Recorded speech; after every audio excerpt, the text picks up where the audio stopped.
Hey everybody, welcome to T. Roy Cooks and welcome to another Thursday Chatting with Troy. Got my list of questions here. Appreciate all you who have asked questions, and y'all keep these questions coming, man. If you got questions, just ask them in the comment section down below. If you're a first time visitor to these Thursday Chats, make sure that you check out the description box. Hit show more. I got a lot of information including all of the questions, and where at in the video those questions are asked and answered. So a lot of good info about YouTube channels that I may mention, products I may mention. I got my Amazon affiliate links. Sometimes I put my ThermoWorks affiliate links in there, and my social media is in there. But anyway, we're gonna get to it. And when this video goes up, I'm actually filming this Thursday. I think today's like the 19th or whatever. I just put up a Thursday chat today, so this Thursday chat's going up next week. The reason is I'm going to Justin's house, Baby Back Maniacs, and I'll probably be at his house while this video goes up.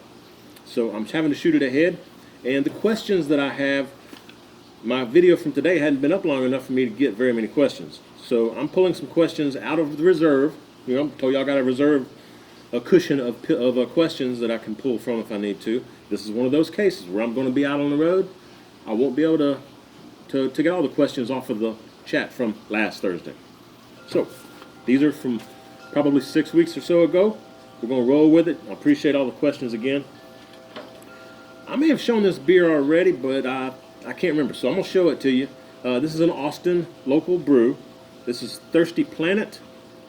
Yep, thirstyplanet.net is their website. This is their Yellow Amarillo Texas Ale. It's a wheat-style ale. And tells you a little bit about it on here if I can read it. Man, that's some fine print, and I'm getting old. Ha! It says, As heat waves rise from the Austin asphalt, quench your Texas-sized thirst with some crisp and refreshing cold ale. Yellow Amarillo has light citrus notes with a clean finish.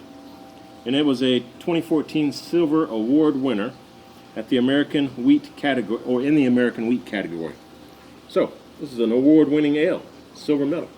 Let's check it out. Let's see what it's got. Let's see. Got my nice little glass here, this insulated glass, which you can find on my Amazon store. I'll check out the description. Let's give her a nice little pour. Let's see what we got here. Yeah, it is a light beer. Got a little bit of head on it. There you go. Check that out. That looks nice, doesn't it? Now, I get asked about these glasses every time I use them. Again, go to my Amazon affiliate store. The link is below in the description box, and you'll find these in that store. These are some wonderful insulated glasses, and they kind of look like an upside-down beer bottle or Coke bottle. Good stuff. I smell the citrus in this.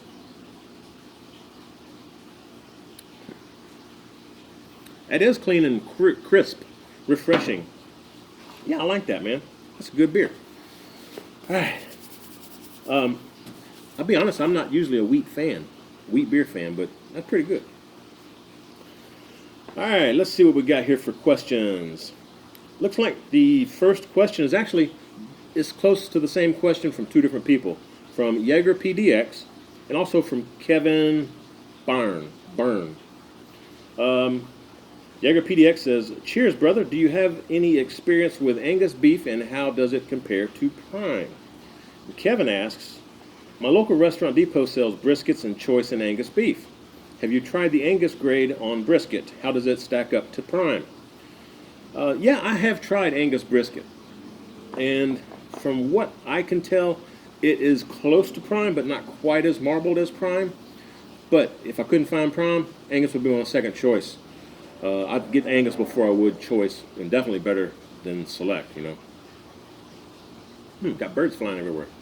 So anyway, yeah, Angus is fine. Okay, it's real close to prime, but not quite as marbled, but it's real close.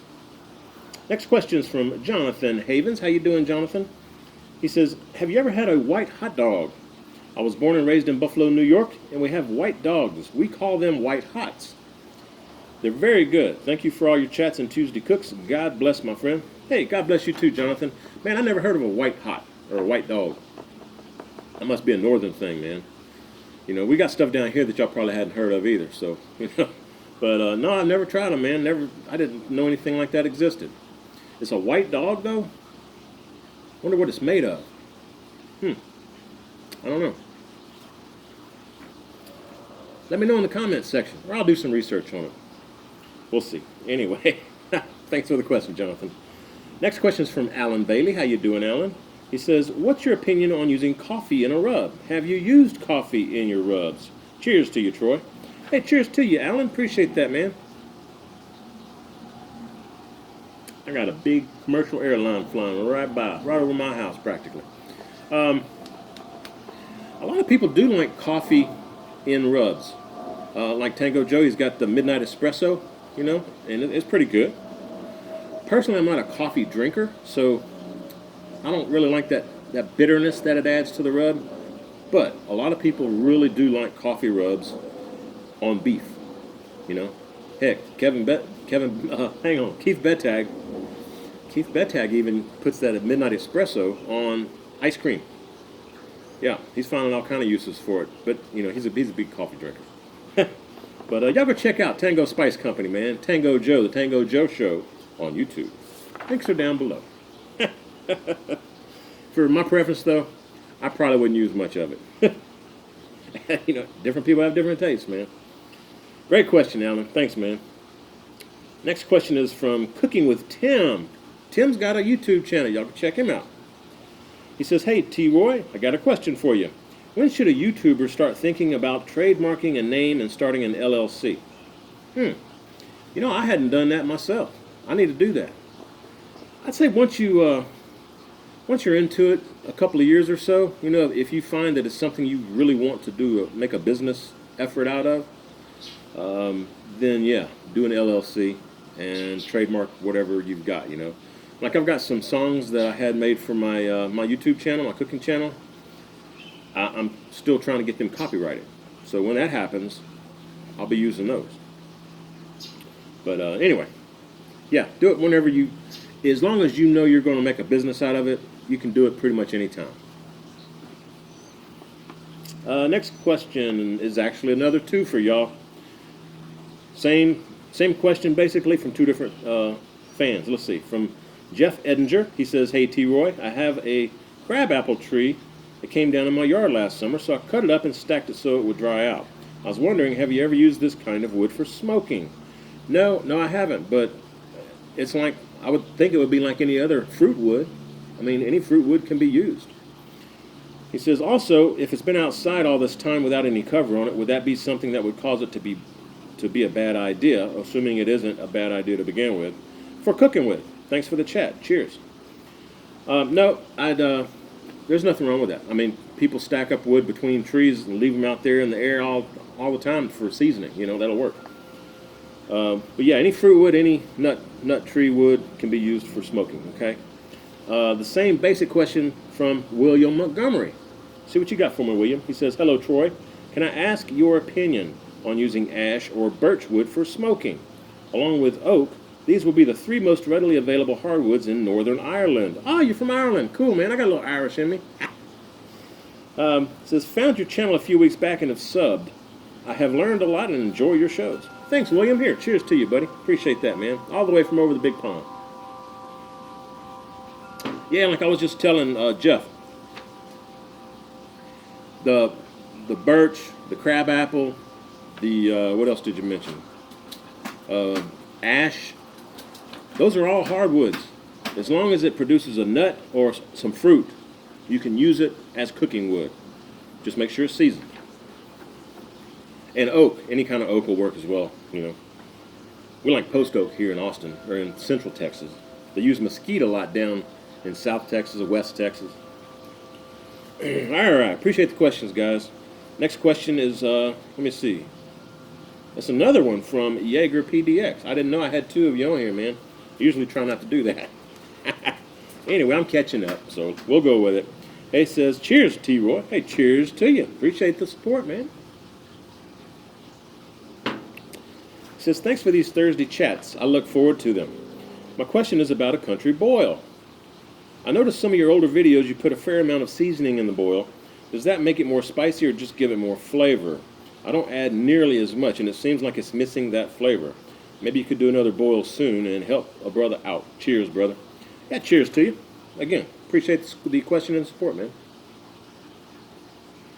Yeah, I did a crab boil recently, and I know it was after this question. This question is probably 6 weeks old, so I recently did a crab boil, and in that crab boil video, I mentioned that I didn't add enough salt at the beginning. I added some more salt after I shut the fire off, but by that time, the seasoning had already pretty much absorbed into the seafood, and it just didn't. It needed more salt. The seasonings that we use, like the Cajun type boils, they are a lot spicier than your regular country boil. Okay. The Zatarain's and the Louisiana brand Cajun crawfish, shrimp, and crab boil stuff, it's got a lot more cayenne pepper in it than your Old Bay. All right. Old Bay is more of an herbal type, like bay leaf and stuff. Get on out of here. Get. Ah, hang on. I got a bee attacking me. It smells the sweetness of this beer. I'm going to have to drink it real quick. I'll be right back, folks. All right, gang. Sorry about that. It's like when you have a soda pop, or Coke, as we call them. You know, if you have a can open or bottle open and you're trying to drink it and you got honeybees that are attacking you because they smell the sweetness in it. That's what was happening with that beer. So we're going this route this time. Ha! How about that? There you go. Cheers. Yeah, I don't want to get stung again like I did that last time that yellow jacket got me. That was exciting, wasn't it? Where was I? Jaeger PDX.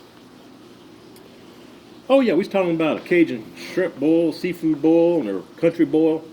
Yeah, the Cajun version is a lot spicier than your regular country boil that y'all have up in north and on the east and west coast. And usually we like it to be, you know, pretty salty. That's a lot of water you're boiling it in, so you got to add some salt to help with the flavor. But you know, we put lemon juice and squeezed lemons in there. And all kind of different, you know, potatoes and corn and everything else, sausages, whatever, andouille. Put all that good stuff in there. So that helps flavor it a little bit too. And I usually like to put a stick of butter in there and use some kind of I found that vinegar helps release the meat from the shell on the shellfish. So I will add some hot sauce because it's got a lot of vinegar in it. I like Texas Pete or Louisiana Tabasco sauce, stuff like that, you know, Louisiana brand. I think I used Crystal brand from Louisiana hot sauce the last time.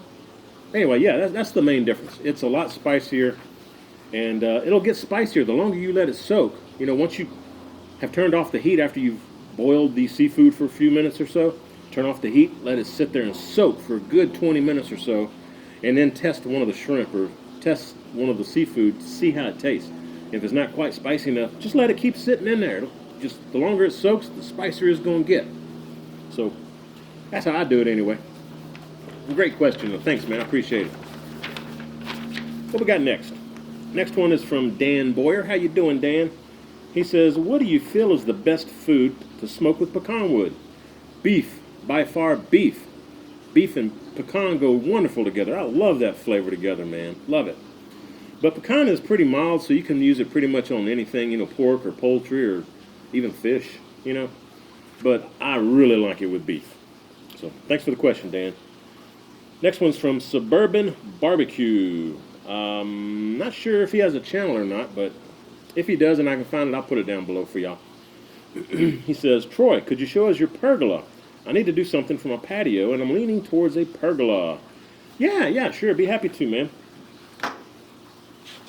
I did see this question coming up, so I got my camera fired up. Turn it on for you. Here we go. Ha, this is my G30, folks. It'd help if I opened it up, though, huh? Yeah. Now we can see. All right, I'm going to hit record. And now we're looking at it from my G30. Yeah. Let me show you what we got. Hang on. Of course, y'all can see my setup here. I got my boom mic. I got my Canon XF305. It's got a little shotgun mic on it as well. And down here, that's my 744T. So there's my setup. Got all that good stuff there, y'all. Check that out. All right, let me back you out over here.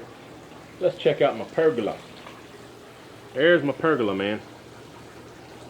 It's just 4 posts with some slats in there for a roof, you know. And then I didn't want to get my pits rained on, so I actually nailed up the roofing on there. It's just some of that grayish looking plastic stuff. Kind of looks like tin. But there's my pergola. And we had a stone floor put in it to kind of connect everything. So that's what we got, man. I hope that's what you were asking for. I can also bring you over here. Let's see if I can show you. There's my pool. Show it from this angle maybe for you. There. Is that a better angle for you?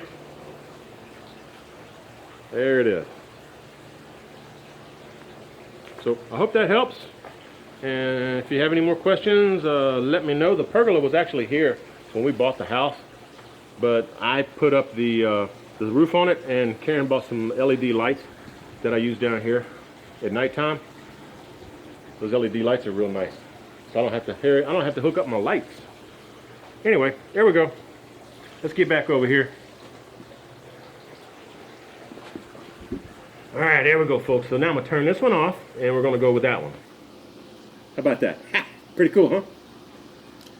Get all this shut down here. Put this back over. Hi, Fifi. You can't come up here, baby. No. I'm doing a video, honey. I know you want to be like Ginger and Marianne on Gilligan's Island, huh? You think you're a superstar. Anyway, that was fun. Appreciate the question, man. Suburban barbecue. After all that walking, I need a brewski. Good stuff.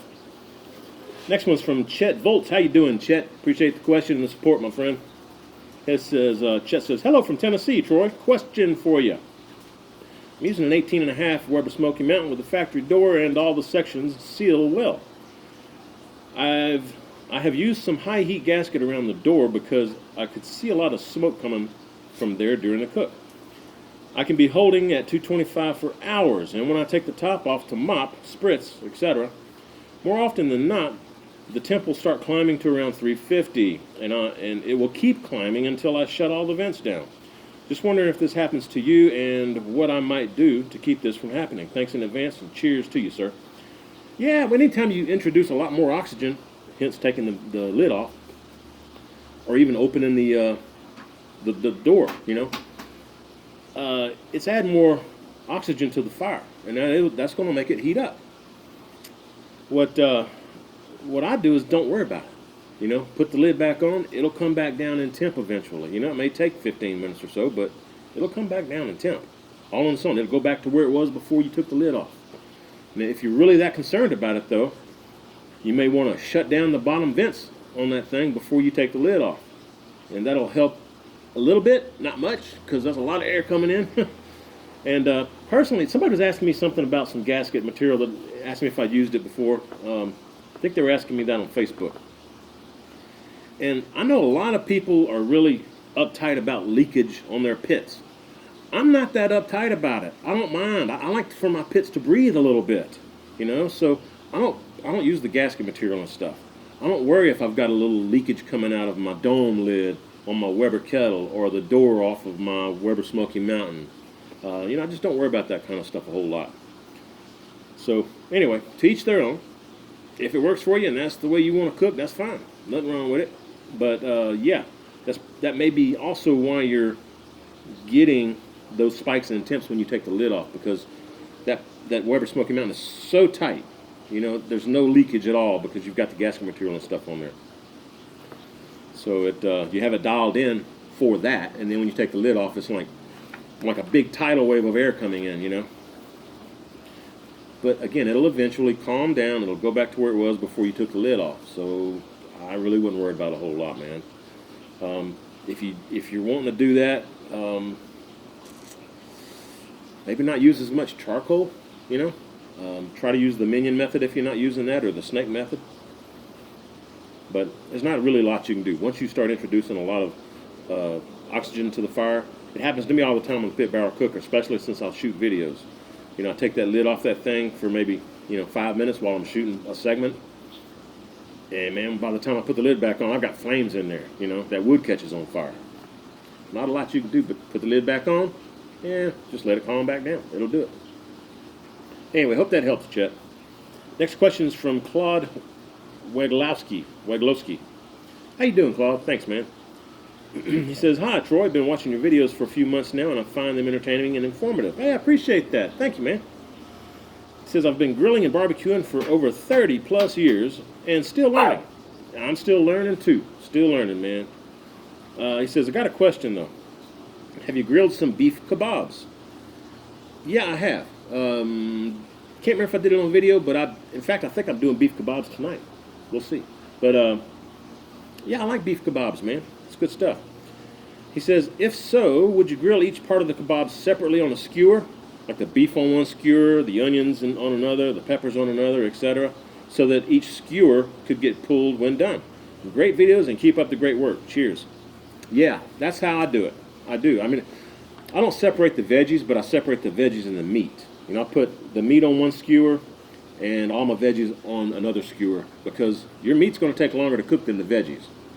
If you try to cook the meat and the veggies together, usually you wind up burning up the veggies, or they get so limp, so soft, they get overcooked by the time the meat's done. So anyway, that's been my finding as well. So that's how I do it. Fifi, you can't come up here. No, baby. Let's see. That was from Claude. Next one is from Barbecue for Fun. How are you doing? Let's see here. T-Roy, another great and informative chat. I really appreciate all the tips and information. You're quite welcome, and thanks for the support, man. Appreciate your questions. He says, I have 2 questions. First, I also like to have a pantry full of rubs and sauces. I'm sure this is a common issue for many of your fans. I've always heard that for dried spices, it's best to replace them once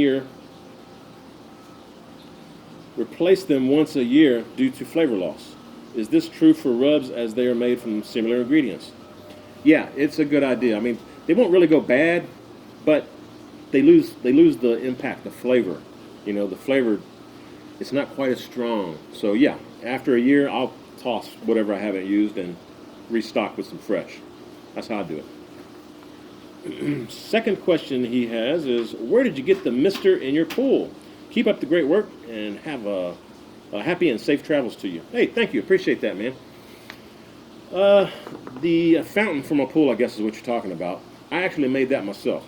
Karen and I love the sound of waterfalls and water, stuff like that. So I just ran up to my local hardware store and picked up some PVC pipe and cut it to length, and got some pieces to join the pipes together, and drilled some little bitty holes that the water could sprinkle out of, So I just made it myself, man. It's I sometimes call it my redneck fountain.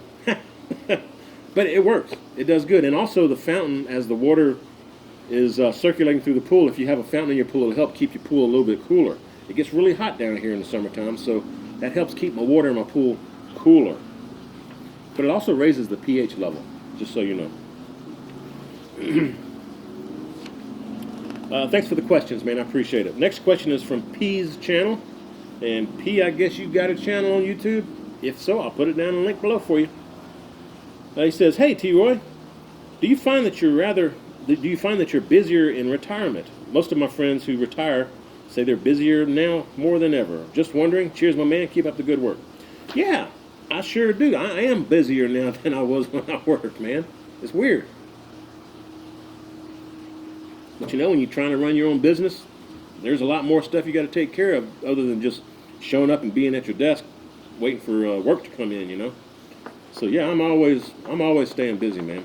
Putting in long days, trying to keep all this going and make sure I'm doing everything right, according to YouTube and everybody else. So it's a lot of work, man, a lot of work. But it's all fun. I love doing it for y'all, And thank you again for each of you that have helped support. I appreciate it. Next question. Oh, that's my buddy Darren. How you doing, Darren? The Gucci Pilot. Man, I keep forgetting to make the dang sausages for you, Darren. I apologize, man. I need to do that, man. shoot me a text or an email or something reminding me sometime, man, because honestly, I forget. Got a lot going on. He says, yo, Big Daddy T-Roy, football 2017 is here. Yeah, it is, and I'm so excited for it. He says, I bet you're excited about the Cowboys and Dak Prescott. Yes, I am. Hope they go far this year, man. He says, the first season of head coach Ed Orgeron with the Bayou Bengals at LSU, along with Tom Herman and the Longhorns. Yep, sure enough, man. Yeah, everybody's looking like they're doing pretty good so far. He says, I'm excited for my Auburn Tigers with Baylor transfer Jarrett Stidham as their new quarterback. What's your favorite football Saturday or Sunday food and traditions? I'd love to see a vid on how you prep for a game. I'd love to see how you prep for game day. War Eagle. He says, Darren. Hey, Darren, appreciate that, man. I don't really do a lot. Sometimes Karen likes to snack, but I like to watch the game, just sip on a beer or something, you know. If we do have some snacks, it's usually going to be like some kind of a dip with some chips, or like Velveeta type dip, you know, or maybe some bean dip, or some salsa. It's mainly some kind of dip and chips, though. We don't go and do a lot of cooking and stuff, you know. Again, it's just Karen and I, and I don't know. We just don't do a lot. So I wouldn't really have anything to show you on video. But I appreciate the question, Darren. Thanks, man. And thanks for all the support, Darren. I appreciate it very much, man. I'm going to do those sausages for you, bro. Next question is from Kevin Jones. He says, T-Roy, have you ever tried beef chuck eye steaks? I know they aren't well-known cut like, say, ribeye or strip, but they're definitely tasty. Just curious, and as always, cheers, brother. Hey, cheers to you. Appreciate that, man. Haven't tried chuck eye steak, per se, but every time I go get me a ribeye, I tell the butcher, in fact, my butcher knows it by now, but I tell him I want the ribeye cut 1 3/4 inches thick from the chuck end of the ribeye rack. That chuck end has a lot larger rib cap on it, and that rib cap is some precious meat, man. That is so good, so tender. I love that portion of the ribeye. You know, the rib cap surrounds the eye of the ribeye. You know, you got the eye and then you got the rib cap going around it. From the chuck end, that's where that ribeye has a lot more flavor, and you get that rib cap. So I'm sure the rib cap steaks or chuck eye steaks, I'm sure they're pretty good. Next question is from Big John's Cooking, another YouTuber. Y'all go check him out. He's come a long way too, man. Got him some lights, got him a nice camera. He's really stepping up his game. Y'all go check out Big John, man. Link is below. Hit show more. He says, hey, T-Roy, loving your Q&As. You mentioned that you like to fish. What all do you fish for? Cheers to you. Yeah, I usually just do some freshwater fishing. I've never saltwater fished. I've never gone saltwater fishing, folks. So I just run down to the creek, and we find, I like to go when the crappie are spawning, catch them out of the creek. In Louisiana, you call them sac-a-lait, but here we call them crappie. They have white bass and black bass, you know, wide-mouth bass and small-mouth bass. That's pretty much all I ever fish for. You know, that's what I can get without having to go get, you know, a big fishing rig or get out on a boat or something. You know, I just catch it in the creek. Sit on the side of the creek bank and put that pole out there and have fun, man. Sit out there all day. And a lot of time I go at night. That's when I catch the crappie out there at night, man. Bring my lantern out there with me. Man, that's good eating right there, folks. Next one's from Onion Smoke Shack. How you doing? Another YouTuber, folks. Y'all go check him out. Show him some love. He says, question for you, Troy. I recently picked up a used 18.5-inch Weber Smokey Mountain. Every cook I've done with it so far, I've been able to nail 225, but at about the 3-hour mark into the smoke, I get a temp spike to about 275. Not the end of the world, but just keep wondering. Not the end of the world, but just wondering if you have any ideas as to why or what I'm doing wrong. I keep the water pan filled during the smoke. Thanks, my friend, and cheers to y'all. Hey, cheers to you. Appreciate that, man.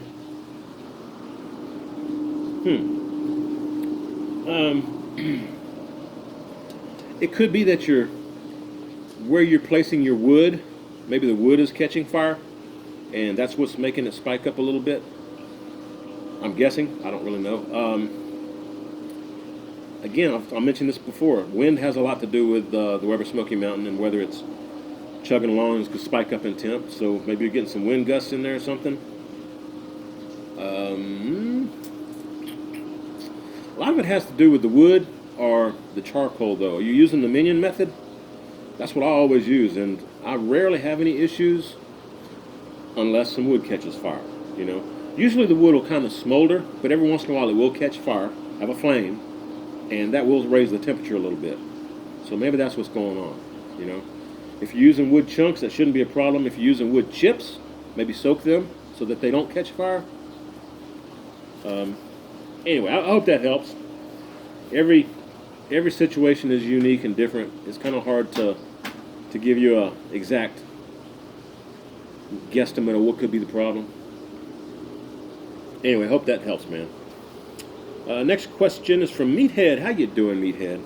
You ever check him out? Links down below. He says, "Hey, Troy, you say you're retired, but you don't look old enough to be retired. Did YouTube afford you the opportunity to be able to retire early? I'm trying to give myself something to look forward to." Yeah, I'm not making a whole lot off of YouTube, but it is enough for me to continue being retired.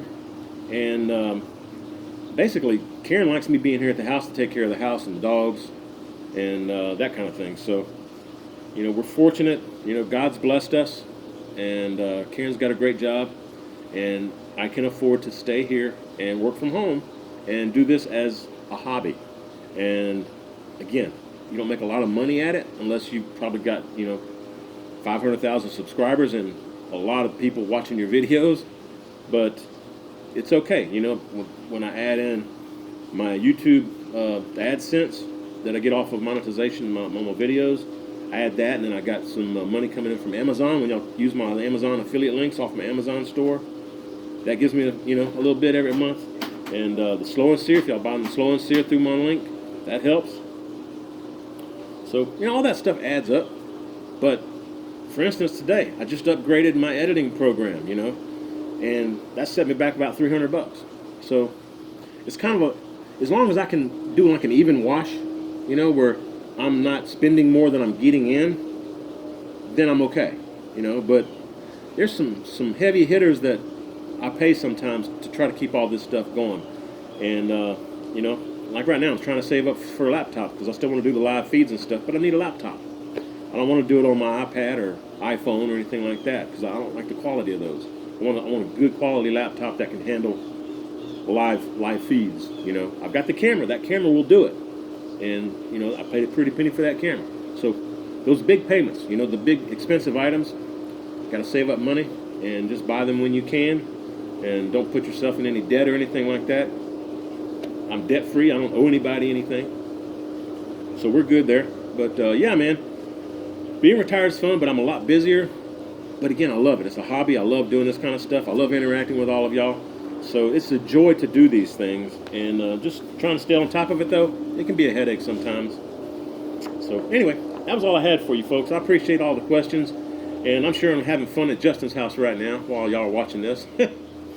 So hopefully that video from me and Justin will be up there before long, and it should be a good time. But I appreciate all the love and all the support.